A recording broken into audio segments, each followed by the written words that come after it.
Hey everybody, I am leaving my 2-week doctor appointment after having the gastric sleeve procedure done. And sorry, I'm going to be making this video while I'm driving because if I try to wait until I get home, I cannot make videos. My children are super loud, and it's just very hard and distracting to make a video while I'm at home. So I'm just going to do it right here. So I had the gastric sleeve done 2 weeks ago. And I just wanted to keep you guys updated on how I felt after it and how I feel now. So the day of when I was in recovery, I was very nervous when I got there, but I just kept it under control because I didn't want to have any kind of blood pressure spikes or anything that prevented me from being able to go through with it. So I just kept breathing and trying to keep calm, knowing that the reason why I'm doing this is because eventually something else would have had to be done if I kept gaining weight, or if I kept, I have arthritis, and the weight was really wearing my knees out. So eventually I would have had to have some kind of surgery or some kind of medical procedure done. So I feel like this is the best way to go to jumpstart that weight loss and keep it off. So I just kept reminding myself of that. So if you're getting nervous about doing this and needing to talk yourself into it, just think about 20 or 30 years from now, what's going to happen if you continue to gain weight, if you're still not able to lose weight through other methods, and how is it going to affect your health? How is it going to affect your bones? So I would have rather had it now than wait until I'm 60 and then need knee surgery. Like that happened to my mom. She had knee surgery and things like that. It's harder to recover the older you are. So I went through with it, and when I woke up, I do remember when they wheeled me back, they were taking me to my room. I vomited. I felt very, very nauseous, and for the whole first day and most of the second day, I was nauseous a lot, and I just kept vomiting, and it was like dried blood. It's kind of scary at first, but that's normal. I mean, they just cut your stomach off most of it, so it's normal to have blood coming out when you vomit. And they've said that the vomiting, the nausea is very normal as well because of the medications that they've given you and the anesthesia. So my first 2 days, I was nauseous. I was very nauseous the first 2 days, and I only drank water. And a lot of people said that the warm liquids were what was easier for them to take down, but I was only able to really hold down cold water. They did give me Gatorade as well, but it made me vomit. Anything with flavor wasn't settling, so I just drank as much water as I was able to. And one thing I did notice is they had put me in the labor and delivery floor because I guess they didn't have space in where they normally take people that have had surgeries like this. So they did bring me the correct items, liquids. They kept me on a liquid diet, but they brought me like a straw and sweetener packets and things. And my doctor did not mention anything. I didn't see him until the end of the second day, so I just knew better because I have been in many groups on Facebook and watched lots of YouTube videos, and I knew that I shouldn't be using a straw, so I just took that out and was sipping out of the cup that they gave me. But the nurses, I guess they didn't know because they're used to taking care of patients who have just had babies. They didn't know that I wasn't supposed to have a straw. So just keep those kind of things in mind if you go have this surgery, that if they give you a straw, don't use it because it can put a lot of air in your stomach and be very uncomfortable and give you lots of gas. So I also did not feel the gas pains that everyone talks about. Almost every video or Facebook story that I've seen, people talk about gas pains being horrible, and I didn't have that at all. The first 2 days, I really was only able to burp. It wasn't coming out the other side, but it didn't hurt. I just felt, a lot of times I did feel like vomiting, but I did burp a lot. So, and I was able to get up and walk around, so that could be why I didn't feel that pain. A lot of people, if they just stay in their bed for most of the time, they get a lot of gas pains, but I was making sure to be able to get up, and when I went to the bathroom, after the bathroom, I would walk around my room for just a minute or so to be able to not get those pains like most people do. I was trying to stay ahead of the game because I do have a high pain tolerance, but at the same time, I wanted to make it as easy as possible on myself. What else? I was sleepy the first 2 days, obviously because of all the medication. They gave me a lot of nausea medication because I kept vomiting. So that pretty much made me sleep the most of the time, the whole first day. And then the second day, I was kind of a little confused though when I woke up.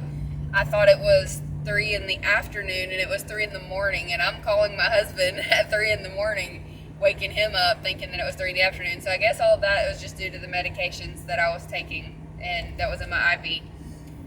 So I slept for a majority of the time, and then I went home at the second day in the evening around 6 o'clock.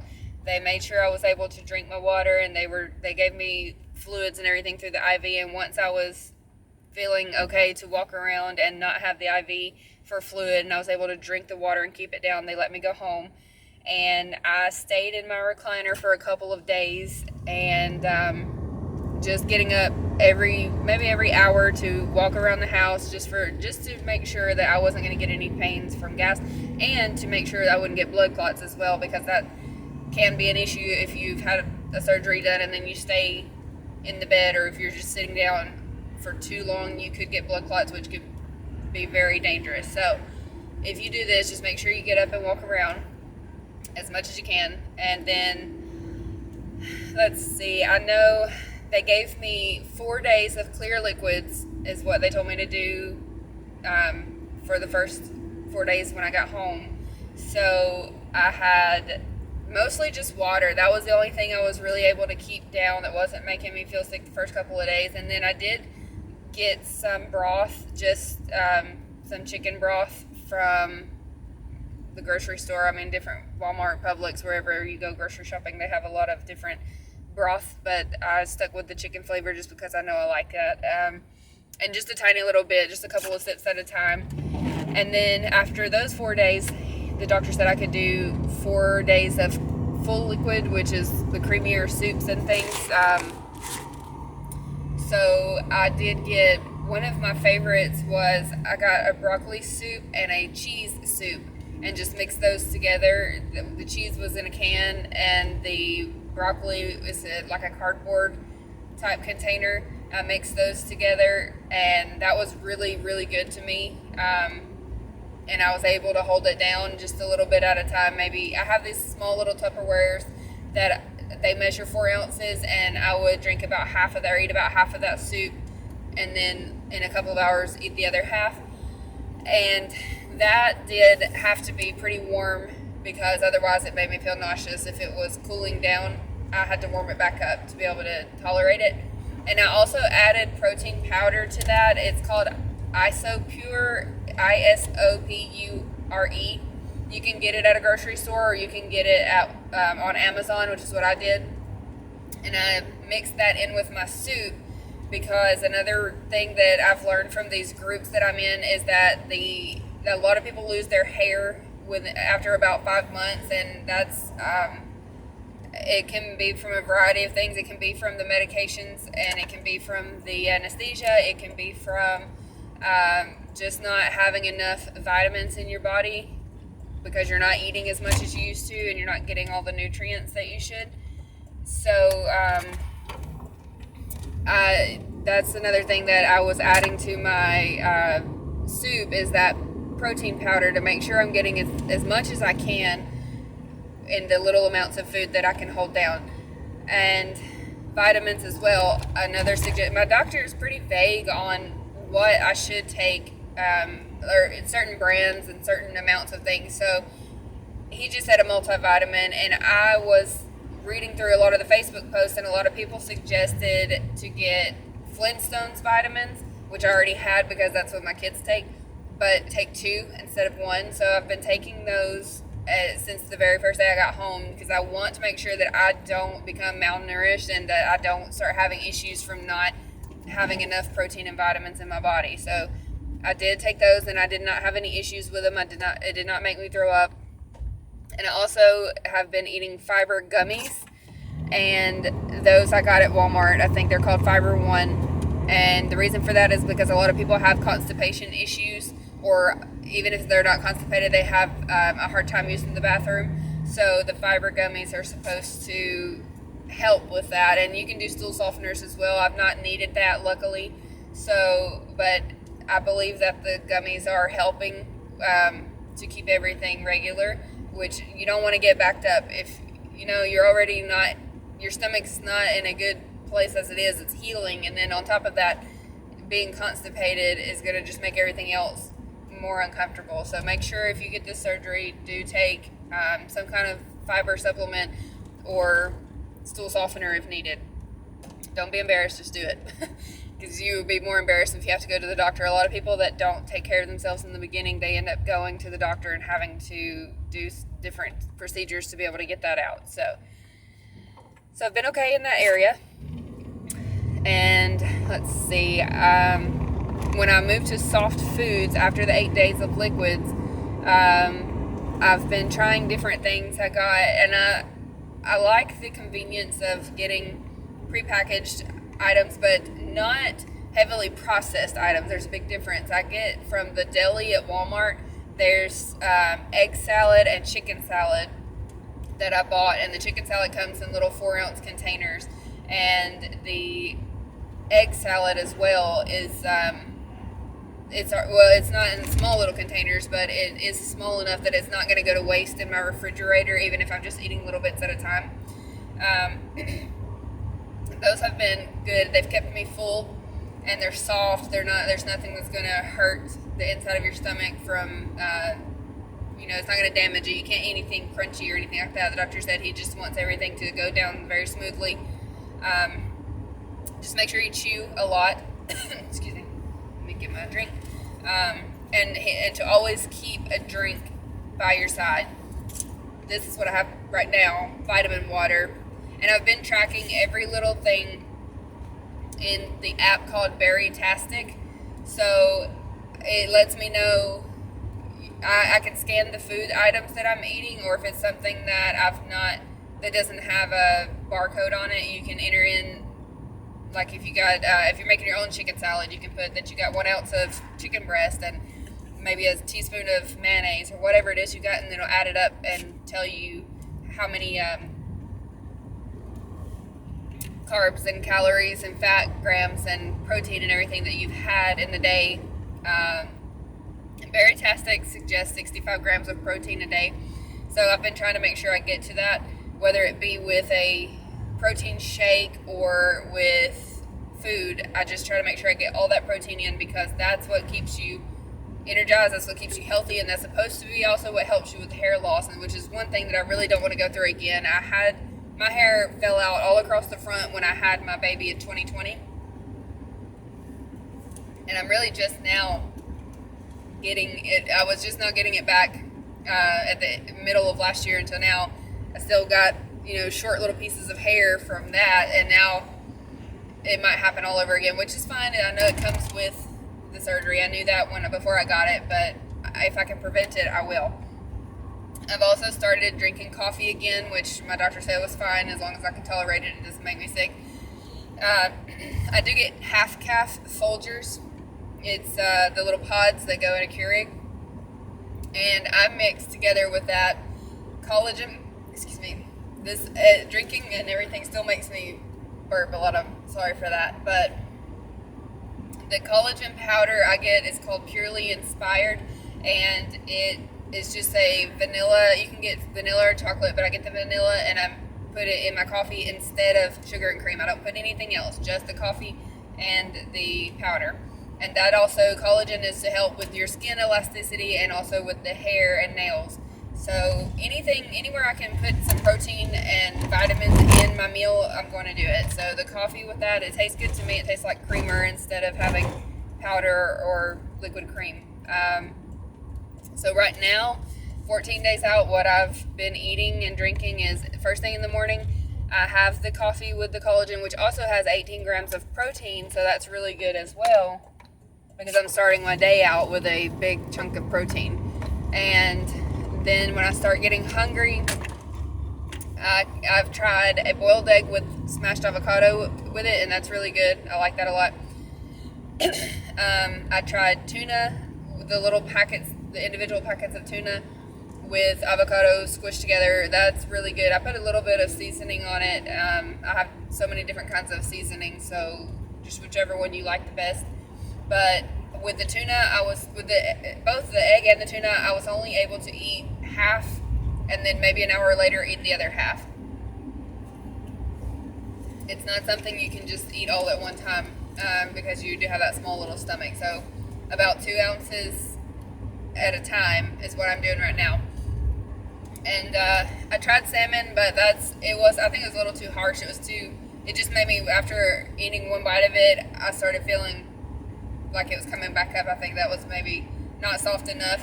So my doctor just told me that I could do maybe tilapia or catfish, and that would be a lot better.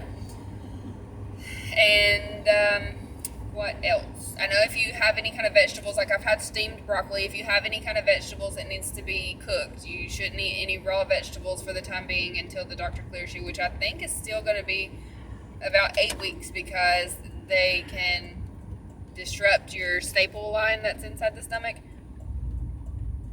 But I'm trying to think of something else that I've had. I'm kind of sticking with the same thing since I can only eat just a little bit at a time. I don't want to cook or buy a whole lot of things and waste them. So I'm just trying to stick with the same few things over and over until I'm able to eat more, so that I don't have to throw away anything. I don't like doing that. So what else can I tell you? It's been a great experience so far. When I started my pre-op diet, I was 275 the day I went to the doctor to get everything started. And then on the day of surgery, I was 254. And right now, when I went to the doctor, I was 237. So I'm home now. Let's hold this up. So I've lost 38 pounds since I started the process, and it was 17 pounds since the actual day of surgery. So 2 weeks, 17 pounds is really great. Doctor was excited about that. And I have to go back and see him in a month. He was checking things. He checked my incisions, so they all look great. I did have a bruise on the right side where they actually removed the stomach, but he said that's normal. He was looking at my face and my eyes to make sure that I didn't look malnourished, that I was having enough vitamins. I don't know how he can tell from that, but he said everything looks good. The eyes look good and the skin color looks good. I don't look pale, or he said sometimes the eyes will get droopy when you don't have enough vitamins in your system. So I guess I'm doing good on that part. Another thing that I'm doing to try to, I've noticed a lot of people, especially the older you are, a lot of people start looking older and getting more wrinkled when they have had their surgery and they've lost a whole bunch of weight really fast. So which I was doing this before, but I've been making sure to keep my face washed, because I've been getting acne since, I think I didn't start until I was in my 20s, which is weird. I didn't really get acne as a teenager, but now I'm 31 and I've been dealing with this. But I keep my face washed every morning and every night, and then I use retinol, and I use eye wrinkle cream, which mine I get is Mary Kay, but I'm pretty sure that you could use any brand, whatever is good for your skin and doesn't break you out much. This is just the one that has not, like most face creams and things will break me out even worse. So this is my typical monthly acne that I get, but other than that, Mary Kay doesn't have heavily scented, they do have scented products, but you can also buy non-scented products, so that's a lot easier on my skin. And I'm just making sure to put a lot of the creams here, and like right here is where a lot of people get a lot of wrinkles, and then here on the neck a lot of people get very saggy skin, so I'm trying to just do my best to keep those moisturized and keep the retinol products on there in hopes that it won't be super wrinkly. But if it is, it is. I mean, we all get older, so we just have to deal with it. But if I can prolong that, then I will. Trying to think of anything else that I could tell you that might be helpful.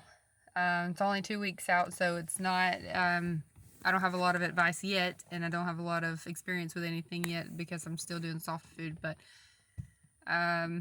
pain wise, like I said, it was only the first couple of days that anything really hurt, and then other than that, if I kind of bend down, if I try to pick something off the floor, it's a little uncomfortable, but it doesn't hurt. So that might all depend on your tolerance level as well. Some people are big babies and some people are super tough. So I guess that just depends on you. You should probably get an idea. If you've had kids before, if you are a female and you've given birth, that's kind of what it felt like to me.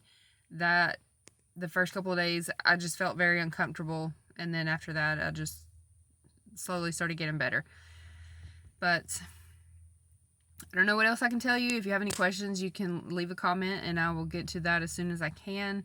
And I'll just keep you updated as much as possible. I'll let you know when I go back for that 1 month appointment. It's 1 month from today, so not 1 month after the surgery. So it'll really be a 6-week appointment after my surgery. I can let you know how it's going from there. Oh, if you are going, things that you can take in your bag. A lot of people make lots of suggestions and I didn't need the bag at all. I needed one change of clothes because they kept me in my hospital gown until I was ready to go home. So I only needed the one change of clothes and my toothbrush. And I didn't even really need my charger for my phone because I was asleep so much that I didn't even use the phone.